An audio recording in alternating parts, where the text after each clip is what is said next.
Pamjet që Boshini përkasin 3 ambienteve në Milot dhe Laq që ishin përshtatur për zhvillimin e lojrave të fatit, si shihet edhe në godo pamje, brenda ishin vendosur 15 makineta dhe 3 tavolina pokeri, të cilat u sekuestruan. Pas informacioneve të siguruara nga Drejtoria e Përgjithshme e Policisë së Shtetit, për disa raste ku ishin përshtatur ambientet për zhvillimin e lojrave të fatit, me makineta dhe tavolina pokeri, shërbimet e policisë organizuan dhe finalizuan operacionin e koduar rastet. Në pranga përfunduan 3 persona, Shkëlzen Preni, Dorian Medha, Ylli Veseli dhe u shpall në kërkim Pjetër Leshi.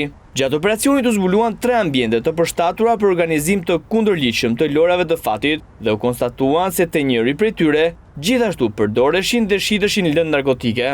Në ambientin e parë, në një lokal që bashk administrohej nga Shkëlzen Preni dhe Dorian Medha, i gjetën më konkretisht 8 makineta, 2 tavolina dhe sende të tjera për lojra fati, si dhe kokainë e ndarë në doza gati për shitje.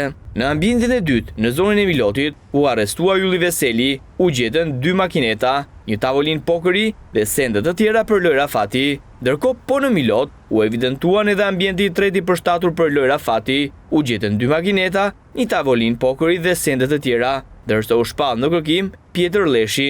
Gjetja për të dytën herë radhëzi në jurisdiksionin e policisë së Lezhës ambiente për lojra fati ka bërë që të japë dorëheqjen drejtori i policisë së Lezhës, Islor Islami, i cili mbante këtë post prej fillimit të këtij viti.